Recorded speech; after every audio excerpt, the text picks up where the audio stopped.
갑자기 예약이 취소되고 악성 리뷰들이 올라오기 시작했습니다. 왜 이런 일이 일어나는 거지? 대체 내가 뭘 잘못한 걸까? 여기 절망하는 한 한국인 남자가 있습니다. 도대체 무슨 사연일까요? 오늘의 사연 바로 들어보겠습니다. 그 전에 잠깐 구독, 좋아요, 알림 설정 꼭 부탁드립니다. 안녕하세요. 저는 40대 남성으로 IT 프로그래머로 평생을 살아왔습니다. 처음엔 모든 게 재미있었습니다. 코드를 짜고 문제가 풀릴 때마다 느껴지는 그 성취감이 저를 지탱해줬거든요. 그런데 어느 순간부터 일이 점점 버겁게 느껴지기 시작했어요. 나이가 들면서 변화하는 기술을 따라가는 게 어려워졌고, 회사에서는 더 이상 저를 필요로 하지 않는다는 신호가 하나둘씩 보이기 시작했죠. 젊은 후배들은 빠르게 치고 올라오고 저는 그 속도를 따라잡기 힘들었어요. 어느 날 후배 팀장이 저한테 이렇게 말하는 것이었습니다. 현수 형, 이번 프로젝트는 조금 더 젊은 팀원들이 맡으면 좋을 것 같아요. 이 말을 듣던 날 가슴 한켠이 저리더라고요. 그래도 꿋꿋이 버텨왔지만 결국 퇴사 통보를 받게 됐어요.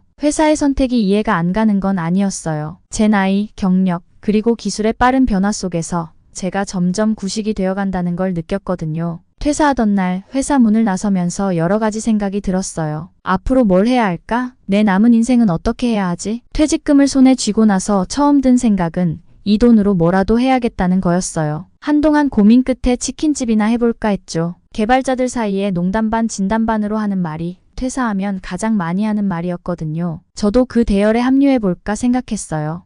치킨집이라고 하면 안정적일 것 같기도 하고, 저도 좋아하고 사람들이 늘 좋아하는 음식이니까 잘 될 것 같았거든요. 그런데 제 주변 사람들이 그 생각에 반대했어요. 현수야, 치킨집은 너무 레드오션이야. 이미 경쟁도 많고 거기서 살아남기 쉽지 않을 거야. 이런 말을 들을 때마다 흔들리기 시작했죠. 결국 그들의 만류에 귀 기울이기 시작했어요. 그래서 평범하게 치킨집을 하는 게 맞는 선택인지 곰곰이 생각해봤죠. 그렇게 고민에 고민을 거듭하던 어느 날 오랜만에 만난 친구가 있었습니다. 그 친구도 저와 같은 IT 동료였는데 놀랍게도 일본에서 한식당을 운영하고 있더군요. 처음엔 깜짝 놀랐어요. 너 IT 때려치우고 식당을? 그거 정말 잘 되는 거야? 그 친구가 웃으면서 말했죠. 현수야, 네가 생각하는 것보다 일본에서 한식이 엄청 인기가 있어. 특히 요즘은 더 그래. 한번 일본에 와서 직접 봐봐. 그 말을 들었을 때 솔직히 조금 당황했어요. 내가 일본에서 한식당을 운영한다고? 그건 전혀 생각해보지 못한 일이었거든요. 하지만 그의 말을 듣고 나니 문득 일본에서 뭔가 새로운 기회를 찾을 수도 있겠다는 생각이 들기 시작했어요. 한국에서의 삶이 점점 답답해지던 때였고, 뭔가 새로운 시도를 해보고 싶다는 마음이 커져갔거든요. 친구의 말을 듣고 일본으로 가보자는 생각이 점점 강해졌어요. 무작정 한국에서 치킨집을 여는 것보다 뭔가 더 도전적이고 새로운 기회가 될 수 있겠다는 생각이었죠. 하지만 불안감도 없지는 않았습니다. 일본이라니 한국과는 전혀 다른 환경에서 또 언어도 익숙하지 않은 곳에서 가게를 운영한다는 게 얼마나 어려운 일일지 상상이 잘 안 갔거든요. 그러던 어느 날 그 친구에게서 다시 연락이 왔어요. 현수야, 이번 주에 일본에 한번 와봐. 내가 직접 가게도 보여주고 한식이 얼마나 잘 되는지 보여줄게. 고민 끝에 저는 일본행 비행기 표를 예매했어요. 솔직히 이게 맞는 결정인지 모르겠다는 불안감에 잠을 설쳤지만 그동안 쌓인 스트레스와 막막함에서 벗어나고 싶었어요. 공항에 도착해 친구를 만나자마자 그는 나를 도쿄의 한 중심가로 데려갔습니다. 그곳엔 그의 한식당이 있었죠. 가게 앞에는 일본인 손님들이 줄을 서서 기다리고 있었고 그 장면이 제게는 충격이었어요. 와, 이게 정말 너 가게야? 이렇게 잘 될 줄은 몰랐네. 그 친구는 웃으며 저를 안으로 안내했어요. 들어서자마자 진한 된장찌개의 냄새가 퍼지고 있었고 가게 안에는 삼겹살을 굽는 소리와 함께 한국적인 분위기가 가득했어요. 일본에서 이런 한식당이 잘 될 수 있다는 게 믿기지 않았어요. 손님들은 모두 일본인들이었고 그들은 메뉴판을 보면서 삼겹살, 비빔밥 같은 메뉴를 주문하고 있었죠. 어떻게 이런 생각을 했어?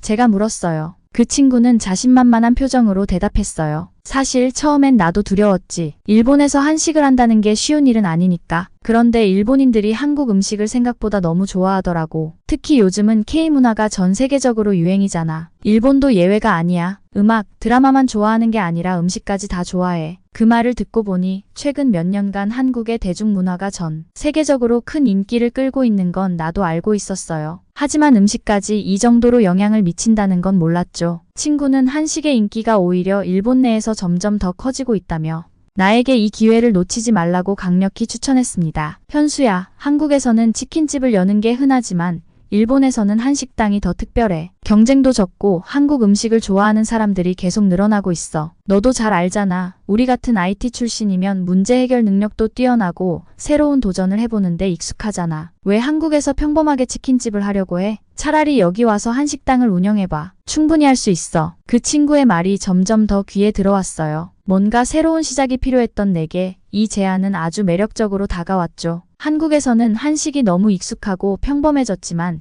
일본에서는 그게 다르게 받아들여진다는 사실이 흥미로웠습니다. 새로운 환경에서 나만의 방식으로 한국 음식을 알릴 수 있는 기회라는 생각이 들었어요. 그래, 한번 해보자. 마음을 먹고 그 친구에게 말했어요. 하지만 어떻게 시작해야 할지 모르겠어. 일본에서 가게를 여는 게 쉽지는 않을 텐데. 친구는 웃으며 대답했어요. 처음엔 나도 그랬어. 하지만 내가 도와줄게. 이미 경험도 있고 내가 잘할 수 있는 부분을 알려줄게. 너만의 개성 있는 한식당을 만들어보자. 그 말에 마음이 놓였어요. 혼자가 아니라 믿을 수 있는 친구의 도움을 받으면서 도전할 수 있다는 점이 저를 안심하게 했습니다. 그렇게 저는 한국이 아닌 일본에서의 새로운 도전을 결심하게 됐어요. 결국 저는 일본으로의 도전을 결심하게 됐어요. 가방 하나에 모든 꿈을 담아 도쿄로 건너왔습니다. 공항에 내리자마자 이국적인 분위기가 느껴졌지만 일본어에 익숙하지 않은 제가 여기서 뭔가를 이뤄낼 수 있을지 두려움도 함께 밀려왔죠. 하지만 뒤로 물러설 수는 없었어요. 제 앞에는 새로운 도전이 기다리고 있었으니까요. 도쿄에 도착한 첫날, 친구가 저를 본인 가게로 데려가 주었어요. 가게 안은 여전히 손님들로 북적거렸고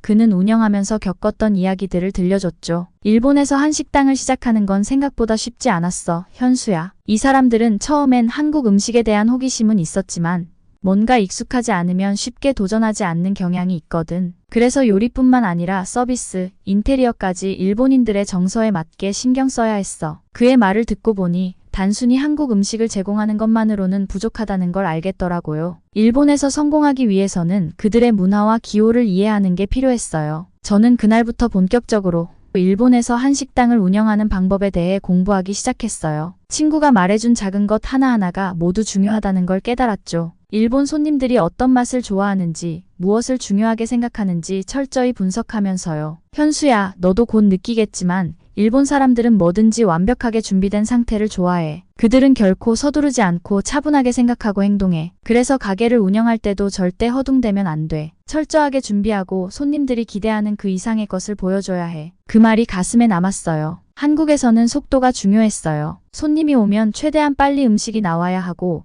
가게가 바쁘게 돌아가야 성공한다는 분위기가 강했죠. 하지만 일본은 달랐어요. 손님들은 천천히 음식을 즐기고 그 과정에서 만족감을 얻는다는 점이 한국과는 완전히 달랐습니다. 그 점을 이해한 후부터 가게를 준비하는 방식도 조금씩 달라졌어요. 가게를 열기 전 메뉴 구성도 신중하게 고민했어요. 한국에서는 자극적이고 강한 맛이 인기지만 일본 사람들은 섬세하고 담백한 맛을 더 선호하는 편이었죠. 그래서 저는 전통 한식을 기본으로 하되 일본의 입맛에 맞게 조금씩 변형해 보기로 했습니다. 너무 맵지 않고 재료의 본래 맛을 살리는 방향으로 요리를 구성하려고 했죠. 그때부터 준비는 빠르게 진행됐어요. 가게 임대 계약부터 인테리어, 주방 장비까지 모든 걸 하나하나 신경 써야 했어요. 특히 인테리어는 중요한 요소였죠. 단순히 한국적인 느낌을 강조하는 게 아니라 일본 손님들이 편안하게 느낄 수 있도록 조화로운 분위기를 만들었어요. 전통 한식집이면서도 세련된 감각이 가미된 공간을 목표로 했습니다. 드디어 시작이네. 가게 오픈날 떨리는 마음으로 첫 손님을 맞이했습니다. 손님들이 들어오면서 고개를 끄덕이는 모습을 보니 일단 분위기는 합격이라는 생각이 들었죠. 첫 메뉴로는 삼겹살을 내놨습니다. 친구의 조언대로 일본인들이 좋아할 만한 스타일로 기름기를 덜어내고 구운 야채를 곁들여 신선하게 내놓았어요. 와, 이거 맛있네요. 한국식 삼겹살은 처음 먹어보는데 생각보다 가볍고 맛있어요. 손님들이 만족해하며 이야기하는 모습을 보니 마음이 한결 편해졌습니다. 비록 첫날이라 긴장도 많이 됐지만 손님들이 음식을 맛있게 먹는 모습을 보는 것만으로도 큰 힘이 됐어요. 그리고 저는 이곳에서 충분히 성공할 수 있을 거라는 자신감이 생기기 시작했어요. 일본에서의 첫 시작은 나쁘지 않았어요. 삼겹살을 중심으로 한 메뉴들이 서서히 입소문을 타기 시작했고 손님들도 점점 늘어갔습니다. 특히 젊은 세대들이 한식을 좋아하는 경향이 커지면서 가게는 점차 활기를 띠었죠. 그런데 예상치 못한 변화가 찾아왔어요. 어느 날 가게 안에서 손님들이 무언가를 이야기하는 소리가 들렸어요. 흑백 요리사 봤어요? 요즘 완전 핫하더라고요. 그리고 거기 나오는 한국 음식이 정말 매력적이더라고요. 손님들의 대화는 자연스럽게 제 귀에 들어왔습니다. 넷플릭스에서 방영하는 흑백 요리사라는 프로그램이 인기를 끌고 있다고 했어요. 처음엔 그냥 흘려들었지만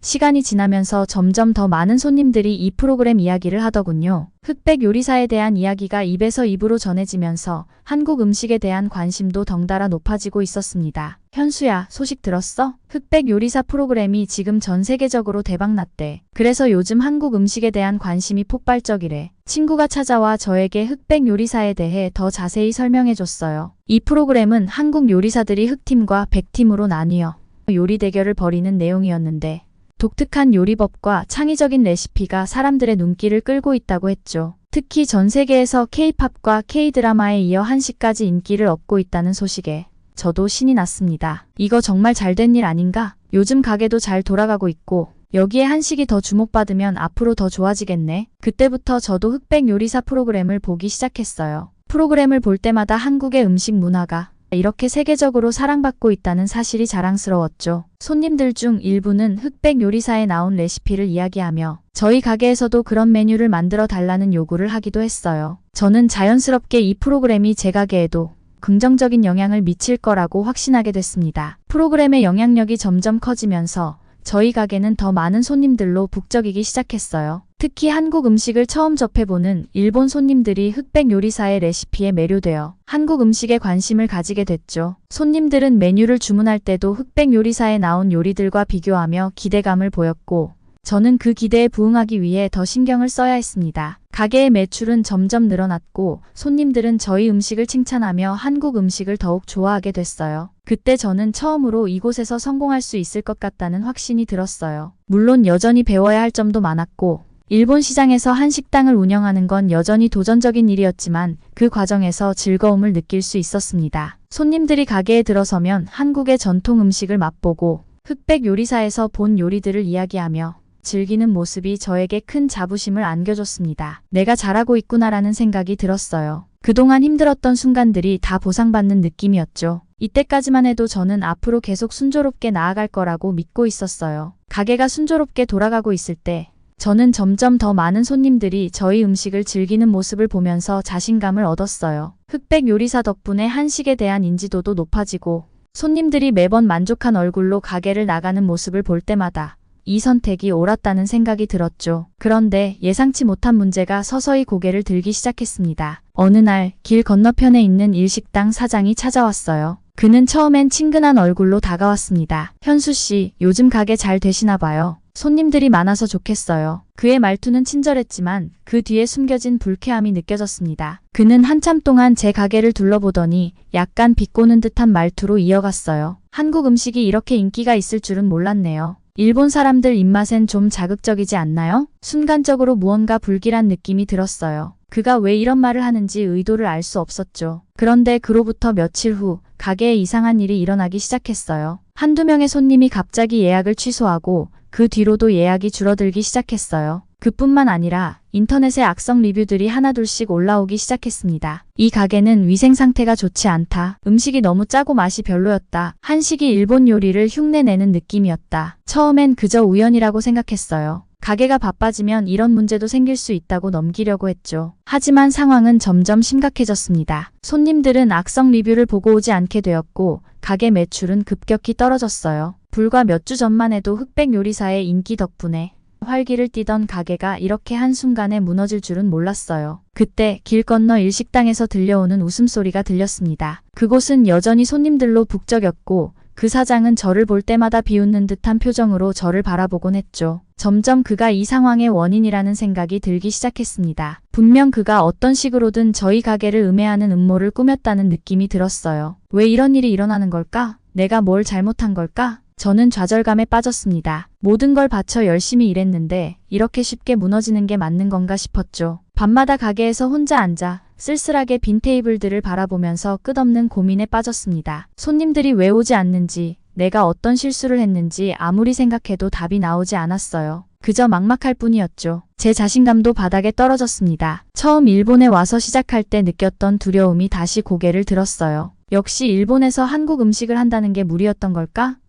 라는 생각까지 들기 시작했죠. 이 상황을 어떻게 타개해야 할지 모든 게 너무 복잡하고 힘들게 느껴졌습니다. 하지만 저는 포기할 수 없었어요. 여기까지 오기 위해 얼마나 많은 노력을 했는지 그동안 쌓아온 시간과 열정을 생각하면 쉽게 물러설 수 없었거든요. 뭔가 돌파구를 찾아야 했습니다. 하지만 어떻게? 그 답을 찾기 위한 갈등이 깊어졌습니다. 가게는 계속해서 하락세를 그렸어요. 손님은 줄어들었고 그에 따라 저의 의욕도 점점 떨어졌죠. 하지만 이대로 포기할 수는 없었어요. 일본에서의 도전은 제게 마지막 기회라고 생각했고 그걸 쉽게 내버려 둘 수 없었죠. 그러던 어느 날 가게에서 혼자 앉아 한숨을 쉬며 스마트폰을 만지작거리고 있었어요. 그때 우연히 넷플릭스를 켰고 흑백 요리사 최신 에피소드가 제 눈에 들어왔어요. 그렇지, 흑백 요리사. 이 프로그램을 보면서 내가 얼마나 자부심을 느꼈던가. 저도 모르게 프로그램을 틀었어요. 흑팀과 백팀이 치열하게 요리 대결을 펼치는 장면을 보면서 그들의 열정과 창의성에 다시금 자극을 받기 시작했어요. 프로그램 속 요리사들은 단순히 음식을 만드는 것이 아니라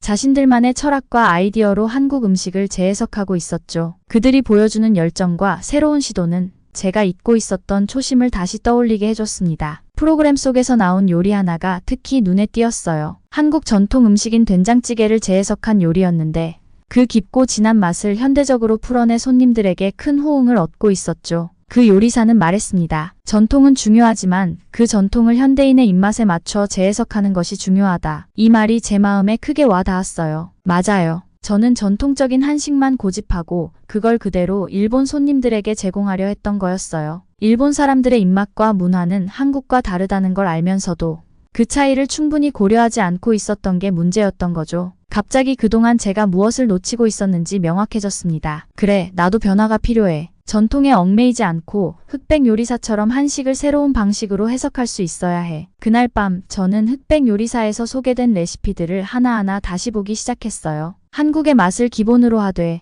그 안에 창의적이고 현대적인 요소를 더해 손님들에게 더 다가갈 수 있는 방법을 고민했죠. 프로그램에서 보여준 된장찌개를 일본식 미소와 결합해보고 삼겹살에는 일본 사람들이 좋아하는 유자를 첨가해 신선한 맛을 더하는 방식으로 메뉴를 변형시키기로 결심했습니다. 다음 날 저는 다시 주방으로 들어갔어요. 그리고 새로운 메뉴를 개발하기 시작했죠. 흑백 요리사에서 배운 요리 기법들을 적용하면서 한국 음식의 깊이를 유지하면서도 일본 손님들의 입맛에 맞게 변형하는 데 집중했습니다. 생각보다 쉽지는 않았어요. 익숙했던 조리법을 바꾸는 것은 큰 도전이었고 무엇보다 제가 제대로 할 수 있을지 스스로에게 의문이 들기도 했죠. 하지만 포기하지 않았습니다. 저도 이제 새로운 시도를 해야 한다고 생각했거든요. 그렇게 며칠 동안 메뉴 개발에 몰두한 끝에 드디어 몇 가지 새로운 요리를 완성할 수 있었습니다. 새로운 된장찌개, 유자 소스를 곁들인 삼겹살, 그리고 매운맛을 줄인 김치찌개 등이 그 결과물이었죠. 그리고 이 요리들을 손님들에게 선보이기로 했습니다. 이게 잘 될까? 불안감도 있었지만 저의 마지막 도전이라는 생각에 자신감을 가지기로 했어요. 흑백 요리사에서 배운 교훈을 가슴에 새기며 손님들이 다시 가게로 돌아오길 간절히 바라며 새 메뉴를 내놓았죠. 새로운 메뉴를 선보인 첫날, 저는 긴장된 마음으로 주방에 서 있었어요. 손님들이 들어오면서 뭔가 달라진 메뉴판을 보고 약간 놀란 눈치였죠. 하지만 곧 호기심 어린 표정으로 메뉴를 고르기 시작했어요. 특히 그날 주문이 많았던 건 제가 흑백 요리사에서 영감을 받아 새롭게 만든 된장찌개와 유자 소스를 곁들인 삼겹살이었어요. 자, 이제 다시 시작이다. 음식을 만들어 내놓을 때마다 심장이 두근거렸어요. 손님들이 어떻게 반응할지 정말 궁금했거든요. 첫 번째로 음식을 받은 테이블에서는 한 일본인 손님이 조심스럽게 숟가락을 들고 된장찌개를 맛보더니 고개를 끄덕였어요. 그 모습을 보고 긴장이 조금 풀렸어요. 오, 이거 맛 괜찮은데? 된장찌개를 자주 먹어본 적은 없지만 이건 짠맛이 덜하고 부드러운 것 같아. 안 그래? 그 손님이 친구에게 말을 걸며 웃는 모습을 보니 안심이 됐습니다. 그 후로 다른 테이블에서도 삼겹살과 된장찌개가 주문되기 시작했고 모두들 긍정적인 반응을 보였어요. 일본인 손님들이 특히 좋아했던 건 삼겹살의 깔끔한 맛이었어요. 유자 소스를 곁들인 삼겹살은 그들에게 익숙한 일본식 감각을 더해 더욱 인상 깊게 다가간 것 같았어요. 이 삼겹살은 정말 특별하네요. 유자 소스가 고기의 맛을 더 상쾌하게 해줘서 기름진 느낌도 없고 너무 맛있어요. 손님들의 이런 반응을 들을 때마다 저도 모르게 미소가 지어졌어요. 흑백 요리사에서 영감을 받은 메뉴들이 이렇게 잘 통할 줄은 몰랐거든요. 새로운 메뉴 덕분에 한동안 잊고 있었던 자신감을 다시 찾게 됐습니다. 며칠이 지나면서 가게는 다시 활기를 띠기 시작했어요. 전에는 발길이 뜸해졌던 단골 손님들도 돌아왔고 새로운 손님들도 늘어났어요. 특히 흑백 요리사를 본 사람들 중에 프로그램 속에서 나온 요리들을 경험해보고 싶어 하는 손님들이 많아졌죠. 그들은 흑백 요리사에서 본 레시피와 제 요리를 비교하며 흥미로워했고 그 과정에서 제 가게의 음식도 자신만의 독창성을 가지고 있다는 것을 인정해 주었어요. 여기 음식은 정말 맛있어요. 흑백 요리사에서 나온 요리와 비슷하지만 또 다른 여기만의 맛이 있어요. 이런 평가를 들을 때마다 저는 그동안의 노력이 보상받는 기분이었어요. 흑백 요리사에서 배운 레시피를 그대로 따르기보다는 그것을 바탕으로 저만의 방식으로 변형한 것이 주요했죠. 손님들이 점점 다시 늘어나면서 매출도 회복되기 시작했어요. 그리고 이젠 단순한 맛있는 음식만이 아니라 손님들에게 특별한 경험을 제공할 수 있다는 자신감이 생겼어요. 한 달이 지나자 저희 가게는 다시 한 식당으로서 자리매김할 수 있게 됐어요. 손님들이 와서 음식을 즐기는 모습을 보면서 저는 더 이상 경쟁자의 음해에 휘둘리지 않기로 결심했어요. 그들의 저급한 방법에도 불구하고 결국 좋은 음식은 스스로 빛을 발하는 법이거든요. 이 모든 것이 흑백 요리사 덕분이라는 생각이 들었어요. 그 프로그램은 단순한 요리 대결 이상의 가치를 제게 알려주었고 전통을 지키면서도 현대적인 감각으로 새롭게 해석하는 방법을 배울 수 있게 해줬어요. 일본에서 다시 일어설 수 있었던 것도 그 덕분이었죠. 새롭게 개발한 메뉴들이 성공을 거두며 가게는 다시 활기를 되찾았어요. 손님들이 끊이지 않고 찾아오고 매출도 회복세에 접어들었죠. 일본에서 한 식당을 성공적으로 운영할 수 있다는 자신감이 다시 생겼어요. 그런데 어느 날 길 건너편 일식당 사장이 다시 제 가게 앞을 지나가다 저를 힐끗 쳐다봤어요. 그의 표정은 예전처럼 자신만만하지 않았죠. 오히려 어딘가 불안해 보였어요. 저는 그를 보고 속으로 이렇게 생각했어요. 결국 좋은 음식은 사람들에게 사랑받기 마련이지. 음해나 나쁜 소문은 오래가지 않아. 경쟁자의 음해는 이제 더 이상 저에게 위협이 되지 않았어요. 오히려 그가 한 행동들로 인해 사람들은 자연스럽게 제 가게의 진정성을 알아보게 됐죠. 시간이 지나면서 그의 일식당은 점차 손님이 줄어들었고 그의 음해 작전은 실패로 끝났어요. 반면에 제 가게는 일본에서 한 식당으로서 확고한 입지를 다지게 됐어요. 하지만 저는 여기서 만족하지 않기로 했습니다. 저는 계속해서 새로운 도전을 해보고 싶었어요. 흑백 요리사에서 얻은 영감은 끝이 아니었죠. 전통적인 한국 음식뿐만 아니라 더 현대적인 한식을 만들어보고 싶다는 생각이 들었어요. 흑백 요리사처럼 창의적이고 한국의 고유한 맛을 지키면서도 세계인의 입맛에 맞출 수 있는 그런 음식을 말이죠. 그렇다고 일본을 떠나서 한국으로 돌아가는 건 아니었어요. 저는 이곳에서 배운 것들이 많았고 앞으로도 이곳에서 더 많은 것을 해볼 수 있다고 믿었거든요. 일본에서 한 식당을 운영하는 것은 제게 있어 단순한 사업 그 이상이었어요. 한국 음식이 일본에서 나아가 세계에서 어떻게 더 사랑받을 수 있을지를 실험해 볼 수 있는 기회였죠. 그러던 중 저는 또 하나의 기회를 찾게 되었어요. 도쿄의 다른 지역에서 새롭게 한식 퓨전 레스토랑을 열어보기로 한 거죠. 기존의 전통적인 메뉴와는 다르게 흑백 요리사에서 배운 대로 한국의 전통 음식에 더 현대적인 감각을 가미한 요리를 선보일 계획이었어요. 새로운 지역, 새로운 손님들에게 한국 음식의 매력을